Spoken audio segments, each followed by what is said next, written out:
खबर आपको बता रहे हैं, पीएफआई पर ताला लगा दिया गया है, 5 साल के लिए बैन किया गया है। गृह मंत्रालय ने नोटिफिकेशन जारी किया है। टेरर लिंक के सबूत मिले थे, छापेमार कार्रवाई हुई थी और इस बड़े एक्शन से जुड़ी हुई एक एक खबर, एक एक तस्वीर, एक एक जानकारी हम आपको लगातार बता रहे हैं। बड़ी मेगा कवरेज के माध्यम से पीएफआई से जुड़े हुए संगठनों पर भी प्रतिबंध लगाया गया है।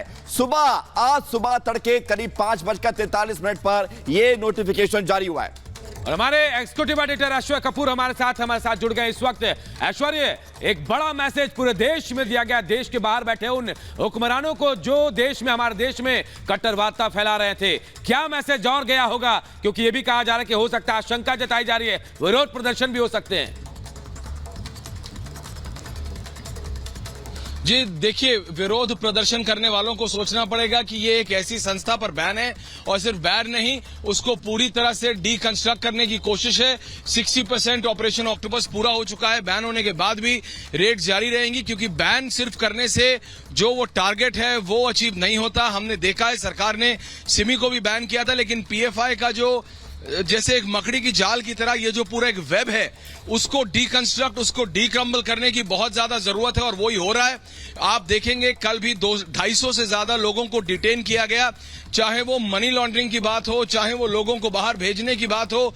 आप सोचिए, ये वो संस्था है जिसके बारे में एनआईए ने अपनी रिमांड कॉपी में लिखा है कि भारत के युवाओं को, भारत के भविष्य को वो आतंकवादी संगठनों से जोड़ने का काम करते थे। ऐसी संस्था के समर्थन में कौन आएगा?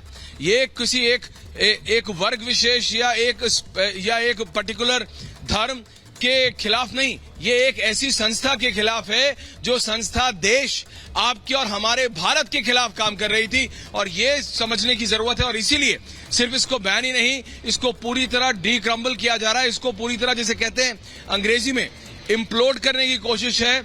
इसके एक एक अंग, इसके एक एक व्यक्ति को भारत सरकार पूछताछ करेगी, और जिसको जरूरत होगी उसके खिलाफ एक्शन लेंगे, क्योंकि ये एक ऐसी संस्था है जिसके बारे में कहा जा रहा था कि ये भारत में आतंकवाद बढ़ाने का काम कर रही थी, भारत के युवाओं को एलईटी, आईसिस और अल कायदा में भेजने का काम। और ऐसी संस्था के समर्थन में कौन आएगा? भारत के खिलाफ काम करने वाली संस्था का समर्थन जो लोग करें, उनको भी अब सोचना पड़ेगा कि अब समय है राजनीति से ऊपर सोचने का, भारत से ऊपर कुछ नहीं। जी, back to in the studios.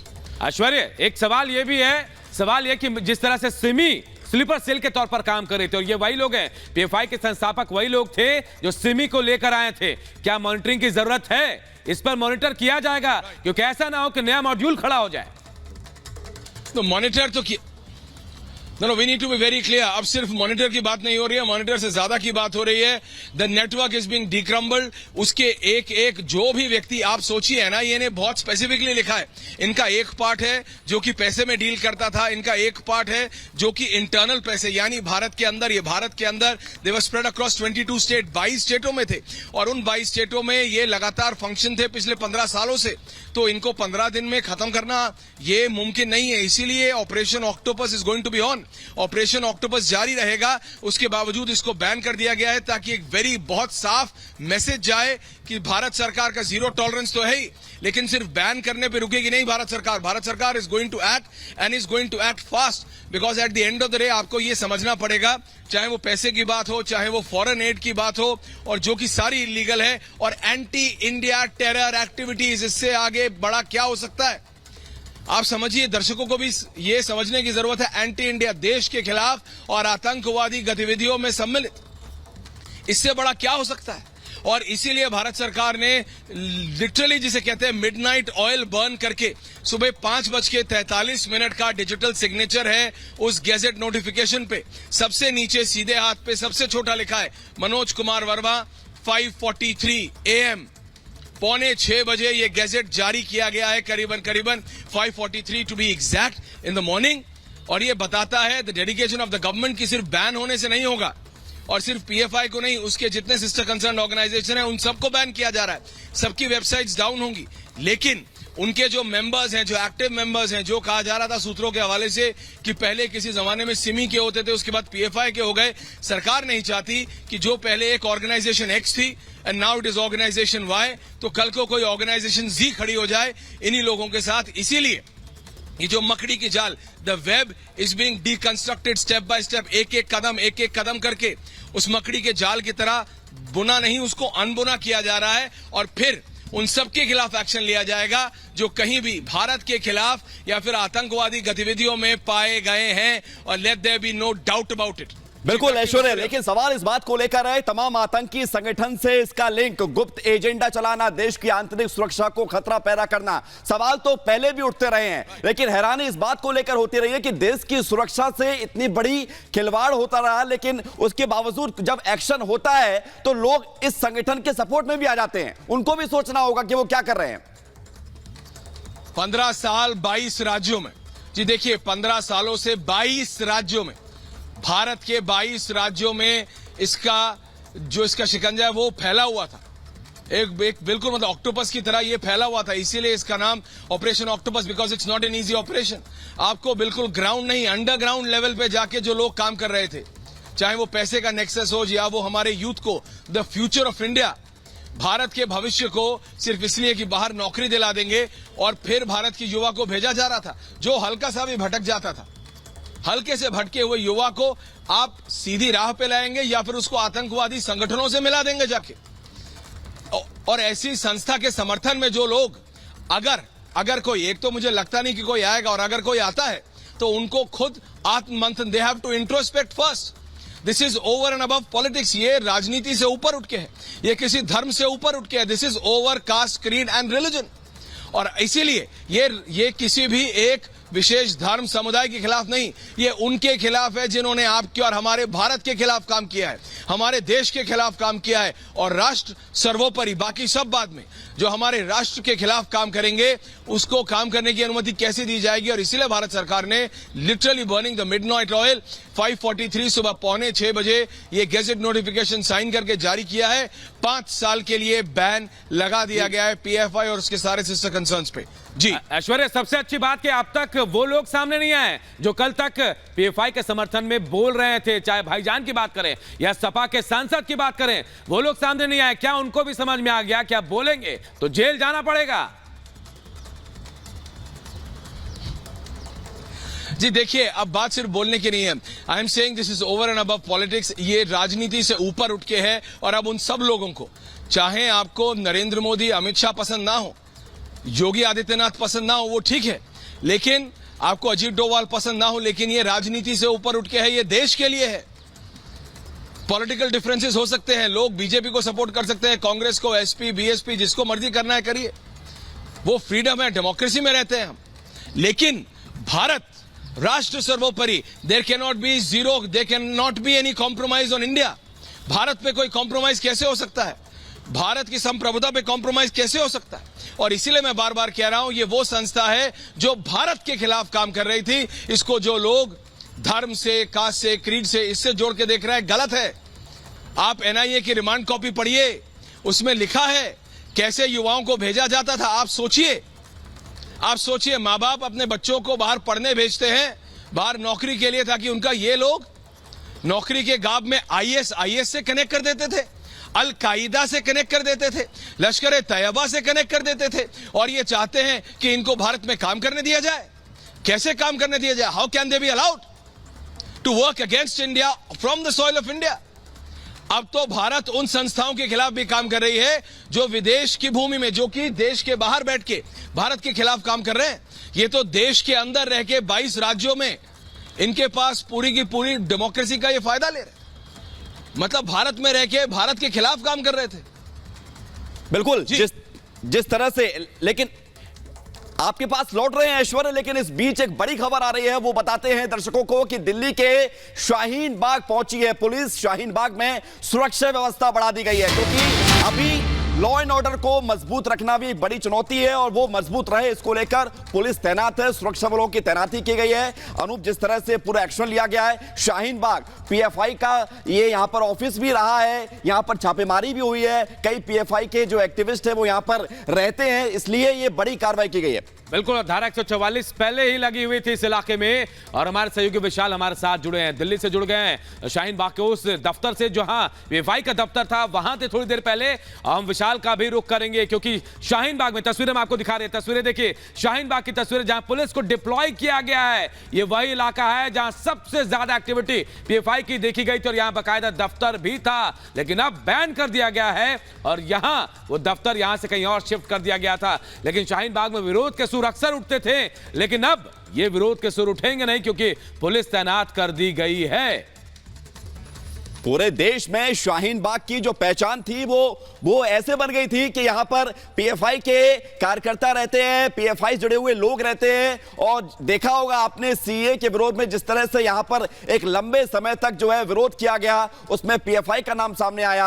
Hathras की घटना में पीएफआई का नाम सामने आया। तमाम देश की ऐसी संवेदनशील घटनाओं में पीएफआई का नाम सामने आया। दिल्ली की हिंसा में पीएफआई का नाम सामने आया। तो इन सारी घटनाओं के सामने आने के बाद जब एक्शन हुआ है, जब प्रहार किया है एनआईए ने, एटीएस ने, ईडी ने मिलकर, स्पेशल सेल ने मिलकर, उसके बाद चीजें निकलकर सामने आती रही, तस्वीर साफ होती रही और अब ये बड़ी एक्शन, बड़ी कार्रवाई यहां पर हुई है और 5 साल के लिए बैन किया गया है पीएफआई और उसके तमाम सहयोगी संगठन पर। तस्वीर हम आपको दिखा रहे हैं, 2 तस्वीर आप देखिए। दिल्ली में सुरक्षा व्यवस्था कड़ी कर दी गई है, उधर कोयंबटूर में भी पुलिस बल को तैनात किया गया है ताकि किसी भी तरह की कोई ऐसी घटना ना होने पाए जो लॉ एंड ऑर्डर के लिए ठीक ना हो। तो सुरक्षा का ख्याल भी रखा जा रहा है। अनु, बिल्कुल, देखिए कल तक हमने देखा था जहां जहां एनआईए की रेड पड़ रही थी, एटीएस की रेड पड़ रही थी, कई जगहों से खबरें आई जहां विरोध किया जा रहा था। पीएफआई के जो कार्यकर्ता हैं, जो सदस्य वो सड़कों पर उतरे थे, विरोध कर रहे थे, लेकिन आज वो सड़कों पर नहीं दिखेंगे क्योंकि बैन कर दिया गया। विशाल हमारे साथ जुड़ गए हैं दिल्ली से, उसी जगह से जहां पीएफआई का दफ्तर था, शाहीन बाग से। विशाल, पुलिस वाले पहुंचे हैं, कड़ी सुरक्षा व्यवस्था इस वक्त शाहीन बाग में देखी जा रही है, क्या कुछ जानकारी आपके पास है? जी बिल्कुल, देखिए शाहीन बाग में मैं मौजूद हूं और मैं आपको बता दूं कि दिल्ली पीएफआई की बात करें तो शाहीन बाग कहीं ना कहीं केंद्र माना जाता है शुरू से ही, क्योंकि शाहीन बाग में ही पॉपुलर फ्रंट ऑफ इंडिया का पुराना ऑफिस भी था। हालांकि अब उसको शिफ्ट कर दिया गया है दूसरे जगह पर और हमने दिखाया किस तरीके से दूसरे वाले ऑफिस के बाहर हम मौजूद हैं। 22 सितंबर को यहाँ पर रेड की गई थी और 22 सितंबर के रेड के बाद इस ऑफिस को भी सील कर दिया गया। मैं आपको कुछ तस्वीरें दिखाने की कोशिश करता हूँ कि देखिए, ये जो है इस तरफ ये शटर वही शटर है जो कि अगर खुलता है तो आप ऑफिस के अंदर दाखिल हो जाते हैं। और यहां पर जो है मैं आपको एक और चीज दिखाने की कोशिश करता हूं कि जैसे ही देश विरोधी गतिविधियों में संलिप्तता पाई गई तो यहां से तमाम जो पोस्टर्स हैं, ये जितने पोस्टर आप फटे हुए देख रहे हैं, ये सब पीएफआई से जुड़े हुए पोस्टर्स हैं। इन सारे पोस्टर्स को हटा दिया गया है। मैं आपको एक और बात बता दूं कि इस पूरे दफ्तर की बात करें तो कहीं भी आपको पीएफआई का कोई पोस्टर, कोई नाम या कहीं भी आपको पीएफआई लिखा हुआ नजर नहीं आएगा। एक और तस्वीर मैं आपको दिखाने की कोशिश करता हूं कि देखिए, दिल्ली पुलिस के जवान जो है वो यहां पर डिप्लॉय कर दिए गए हैं। माना यह जा रहा है कि किसी भी तरीके का कोई विरोध प्रदर्शन ना देखने को मिले, इस वजह से दिल्ली पुलिस ने इन जवानों को जो है, एक टुकड़ी जो है दिल्ली पुलिस की, वो यहां पर शाहीन बाग में पीएफआई के दफ्तर के बाहर भेज दिया। देखिए, कल भी हमने देखा था कि किस तरीके से जामिया में किस तरीके से जो है सीआरपीएफ के जवान, दिल्ली पुलिस के जवान, कई टुकड़ियां जो हैं वो भर भर के डिप्लॉय कर दी गई थी कि किसी भी तरीके का कोई प्रोटेस्ट या कोई विरोध प्रदर्शन या किसी भी तरीके का मार्च ना देखने को मिले। इस वक्त की तस्वीर ये शाहीन बाग की तस्वीर है, जो कि पीएफआई दफ्तर के बाहर की तस्वीर है। यहां पर देख सकते हैं दिल्ली पुलिस के जो जवान हैं वो पहुंच चुके हैं और ये सुनिश्चित कर रहे हैं कि किसी भी तरीके का विरोध प्रदर्शन जो है पीएफआई को लेकर वो हमें देखने को ना मिले। लगातार देश विरोधी गतिविधियों में संलिप्तता पाया गया है पीएफआई का। आतंकी संगठनों से लगातार जो है वो संपर्क में थे पीएफआई के जो मेंबर हैं। इस वजह से जो है यूएपीए एक्ट के तहत जो है 5 साल के लिए बैन कर दिया गया है पीएफआई को और उसके तमाम जो 8-9 सहयोगी संगठन हैं उनको भी। लेकिन सबसे बड़ी बात यह है कि देश में पीएफआई संगठन जो है वो लगातार देश तोड़ने का काम कर रहा था। देश के जो युवाओं बिल्कुल हैं उनका ब्रेन वॉश तोड़ने का काम कर रहा था, लेकिन अब तोड़ नहीं पाएगा विशाल, क्योंकि अब कार्रवाई हो गई है, बैन लगा दिया गया। बने रही हमारे साथ। इस बीच एक बड़ी खबर आ रही है, वो बड़ी खबर भी लोगों को बताते हैं जो दर्शक रिपब्लिक भारत देखकर इस खबर को समझ रहे हैं। सुशील मोदी ने, बीजेपी के वरिष्ठ नेता, बिहार के डिप्टी सीएम रहे सुशील मोदी ने बैन का स्वागत किया है। सुशील मोदी ने विपक्ष पर हमला किया है। शिवानंद ने पीएफआई का समर्थन किया। कांग्रेस सरकार ने केस वापस लिए। सुशील मोदी ने ट्वीट करके लिखा है ये सारी बातें। अनूप, बिल्कुल, और देखिए सुशील मोदी भी लगातार मुखर थे पीएफआई को लेकर, लेकिन यहां उन्होंने उस बात का जिक्र किया, शिवानंद तिवारी का जिक्र किया है। आरजेडी के नेता शिवानंद तिवारी, उन्होंने क्या कुछ कहा था ये बताया, पीएफआई का समर्थन किया था शिवानंद तिवारी ने। वहीं कांग्रेस को लेकर भी कहा कि कांग्रेस सरकार ने केस वापस लिए। सत्य विजय हमारे साथ भोपाल से जुड़ गए हैं। भोपाल में क्या रिएक्शन देख रहा है सत्य विजय? पीएफआई बैन हो गया है, 5 साल के लिए बैन हो गया है, और यह भी लगता है कि आने वाले वक्त में हम ये भी कहेंगे एक था पीएफआई। यहाँ देखिए, जिस तरह से हमारे पॉलिटिकल एडिटर ऐश्वर कपूर बता रहे थे, सिर्फ बैन करने से काम नहीं चलेगा। जो लोग इस संगठनों से जुड़े हुए जो लोग हैं, जो कि स्लीपर सेल की तरह काम करते हैं, उन सबको भी जेल के अंदर डालना होगा। और दूसरी बड़ी बात यह है कि जैसा मैंने आपको पहले भी बताया, मध्य प्रदेश सिमी का गढ़ रहा है और साफ तौर पर नोटिफिकेशन में लिखा है कि सिमी के वो लोग, प्रतिबंधित संगठन सिमी के वो लोग जो सिमी को प्रतिबंध करने के बाद कन्वर्ट हो गए थे, पीएफआई के पदाधिकारी बन गए थे। और इसी तरह एसडीपीआई भी पीएफआई का पॉलिटिकल विंग है और मध्य प्रदेश में कुछ लोग एसडीपीआई के बैनर तले चुनाव भी लड़ चुके हैं। और हम आपको बताएं, कल जो एटीएस की टीम ने एसडीपीआई के प्रदेश अध्यक्ष को गिरफ्तार किया और नोटिफिकेशन में ये कहीं अभी नहीं लिखा है कि एसडीपीआई को बैन किया गया। तो बड़ी बात है कि इसका दायरा और बढ़ाना होगा। फैसला जो किया है केंद्र सरकार ने, उसका मध्य प्रदेश के साथ साथ पूरे देश में स्वागत हो रहा है, क्योंकि इस तरह के देश विरोधी संगठन वजूद में रहने भी नहीं चाहिए। लेकिन कई ऐसे विंग है, कुछ विंग तो इसके पीएफआई से जुड़े हुए जो संगठन है उनको तो बैन कर दिया है 5 साल के लिए, लेकिन कई और बदल कर ये लोग अपना नाम बदलकर काम करते हैं। जैसा कि मैंने कहा, मध्य प्रदेश में 20 से ज्यादा सिमी के खतरनाक आतंकी सेंट्रल जेल भोपाल में अभी बंद हैं। इसके अलावा इंदौर, मालवा, निवाड़, ये वो बेल्ट है जहां पर कि सिमी के आतंकी हमेशा सक्रिय रहते थे, जिसके चलते यहाँ पर कई ऐसी घटनाएं भी हुई हैं और यही लोग पीएफआई में कन्वर्ट हुए थे और इन्हीं की गतिविधियां देश विरोधी चीजों में इन्वॉल्व ये लोग रहे हैं। तो ऐसे में कई और इनकी विंग है जो छुपे हुए स्लीपर सेल की तरह काम करती हैं, उनको भी बैन करना होगा। फिलहाल इस फैसले का तो स्वागत हो रहा है। मध्य प्रदेश से भी जल्दी कुछ रिएक्शन आएंगे, क्योंकि लगातार इस देश का मान सम्मान थी, भारत की स्वाभिमान थी, वो भारत रत्न थी। उनके सम्मान में जो भी कुछ किया जाएगा वह कम होगा। मैं पुण्यतिथि पर उनको नमन करता हूँ, अपनी श्रद्धांजलि अर्पित करता हूँ। तो पीएफआई पर 5 साल के लिए ताला लग गया है। उसके सहयोगी संगठन जो हैं, 9 संगठन जिन पर बैन लगाया गया, पीएफआई पर भी 5 साल के लिए बैन लगा गया है। और देखिए, अब तरह तरह के रिएक्शंस भी सामने आ रहे हैं। बीजेपी स्वागत कर रही है और कह रही है कि ये होना था, जो देश के साथ खिलवाड़ करेंगे सुरक्षा के साथ, उनके साथ ऐसा होगा, क्योंकि राष्ट्र सर्वोपरि है और जो राष्ट्र के साथ खिलवाड़ करेगा उसे ऐसे ही सबक मिलेगा। और ये कहा जा रहा है कि सिर्फ 5 साल के लिए बैन नहीं है, ये ऑटोमेटिक आगे बढ़ता जाएगा। जिस तरह से आरोप लगे उसके बाद ये बढ़ेगा। साजिश करोगे तो भी कुछ ले जाओगे, देश में हिंसा फैलाओगे तो भी रोके जाओगे, और देश के दुश्मनों की आज्ञा लेकर के और देश के विरुद्ध साजिश करके और देश को दहलाने की, देश में हिंसा फैलाने की, देश में का माहौल ख़राब करने की अगर कोशिश की जाएगी तो उसका जवाब निश्चित तौर से मिलना चाहिए। मैं पीएफआई पर जो प्रतिबंध लगाया गया है इसका स्वागत करता हूं, और जो भी विरोध करने वाले हैं उनको यह कहना चाहता हूं कि यह देश के विरुद्ध जो साजिश करने वाले हैं, अगर उनके खिलाफ कार्रवाई होती है तो उसके स्वागत की जगह उसका विरोध करने का मतलब यह होता है कि निश्चित तौर से वह हिंसा फैलाने वालों को मदद करने के लिए आगे आ रहे हैं। और इस प्रकार की चीज़ें देश बर्दाश्त नहीं करेगा और इसका जवाब देश देगा, देश जरूर देगा, और जहां जरूरत होगी वहां पर देगा। एक आखिरी सवाल है, लता मंगेशकर जी की पुण्यतिथि के ऊपर अयोध्या में लता मंगेशकर, आप सुन रहे हैं, उन्होंने कहा है कि देश की सुरक्षा सर्वोपरि है। और सृष्टि की तरफ रुख करते हैं, मुंबई से हमारे साथ जुड़ गई सृष्टि। महाराष्ट्र में भी एनआईए ने बड़ी कार्रवाई की थी और अब ये बड़ा फैसला है, वहां से किस तरह की प्रतिक्रिया निकलकर सामने आ रही है? बिल्कुल, आप देखिए विवेक और अनूप, आप जिस तरीके से लगातार बता रहे हैं, अलग अलग रिएक्शंस आ रहे हैं, बीजेपी लगातार स्वागत कर रही है, लेकिन सबसे बड़ी बात यह है कि एक बड़ा उदाहरण यहां पर सेट किया गया है कि देश की अखंडता के साथ में अगर कोई भी खिलवाड़ करेगा, देश की अस्मिता के साथ में कोई भी खिलवाड़ करेगा तो उसके ऊपर यह प्रहार किया जाएगा। क्योंकि अचानक ये कार्रवाई नहीं की गई है। पीएफआई एक ऐसा संगठन रहा है जो देश के किसी भी कोने में आपने देखा कि जहां पर भी आतंकी गतिविधियां होती हैं वहां पीएफआई जैसे संगठन का नाम सबसे पहले सामने आता है। सिमी के बाद में पीएफआई में कन्वर्ट होता है और अब पीएफआई के बाद में किसी और संगठन में ये ना कन्वर्ट हो। इसीलिए जैसा आपने बताया कि 5 साल के बाद जो इसका बैन है वो लगातार बढ़ता रहेगा, क्योंकि ये एक ऐसा संगठन रहा जो देश के युवाओं को बरगलाने का भी काम करता था।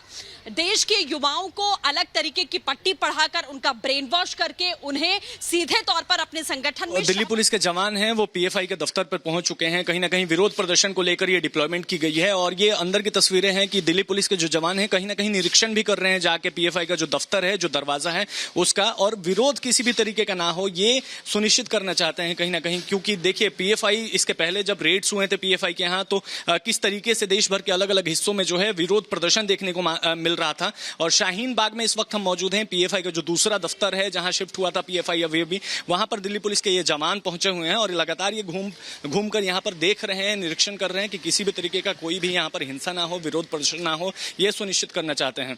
देखिए देश विरोधी गतिविधियों में लगातार संलिप्त रहा पीएफआई बैन कर दिया गया है 5 साल के लिए, और ये उसका वो दफ्तर है जो दूसरा दफ्तर हम कह सकते हैं, क्योंकि इसके पहले शाहीन बाग में कहीं और पीएफआई का दफ्तर हुआ करता था, उसके बाद यहां पर शिफ्ट कर दिया गया। 22 सितंबर को यहां पर सुबह के 3:30 बजे रेड की गई, एनआईए और ईडी की संयुक्त रेड थी, जिसके बाद इस दफ्तर को जो है वो सील कर दिया गया। इस वक्त यहां दूसरी तरफ मैं आपको तस्वीरें दिखाने की कोशिश करता हूं कि देखिए यहां पर जो है दिल्ली पुलिस के कई जवान हैं और ये जो है डिप्लॉय किए गए हैं यहां पर कि किसी भी तरीके का कोई विरोध प्रदर्शन जो है वो देखने को ना मिले शाहीन बाग में, या किसी भी तरीके का कोई जो है हिंसा ना हो, ये सुनिश्चित करना चाहते हैं। दिल्ली पुलिस के ये जवान लगातार जो है वो मार्च कर रहे हैं, देखकर घूमकर दफ्तर का निरीक्षण भी कर रहे हैं कि किसी भी तरीके का कोई कार्यकर्ता तो नहीं आ रहा है या किसी भी तरीके का कोई जो है यहाँ पर एक्टिविटी जो है वो देखने को ना मिले। इस वजह से जो है डिप्लॉयमेंट की गई थी। कल भी हमने देखा था कि जामिया, शाहीन बाग जैसे तमाम इलाकों में किस तरीके से हैवी जो है वो फोर्स जो है डिप्लॉयमेंट की गई थी दिल्ली पुलिस की तरफ से। साथ ही साथ कई सीआरपीएफ की बटालियन भी जो है वो भी डिप्लॉय की गई थी। इस वक्त भी पीएफआई के बैन करने के बाद अलग अलग हिस्सों में देश के लगातार जो है वो डिप्लॉयमेंट की गई है पुलिस की, और किसी भी तरीके का कोई विरोध प्रदर्शन ना हो, कोई मार्च ना निकले, ये तमाम चीजें जो है ये कहीं ना कहीं पुलिस सुनिश्चित करना चाहती है। क्योंकि जो पीएफआई के समर्थक है वो इसके पहले रेड्स में भी लगातार विरोध प्रदर्शन उन्होंने किया है, और इस बार भी माना जा रहा है कि पीएफआई के बैन होने के बाद, क्योंकि 5 साल के लिए आतंकी संगठनों के साथ कहीं ना कहीं तालमेल था, संपर्क था, जिसकी वजह से गृह मंत्रालय की तरफ से नोटिफिकेशन जारी किया गया जिसमें 5 साल के लिए पीएफआई और उसके तमाम 8-9 जो सहयोगी संगठन है उनको बैन कर दिया गया है। जिसके बाद से ये माना जा रहा है कि हो सकता है कि कहीं देश भर में किसी इलाके में, क्योंकि दिल्ली की बात करें तो दिल्ली का शाहीन बाग है जो पीएफआई दिल्ली का केंद्र माना जाता है, सारे दफ्तर यहीं पर है, और यहाँ से कई नेताओं की जो है वो गिरफ्तारी भी की जा चुकी है। 22 सितंबर को यहीं शाहीन बाग से सटे ओखला के अबू फजल से बिल्कुल विशाल और इसकी तैयारियां लंबे अरसे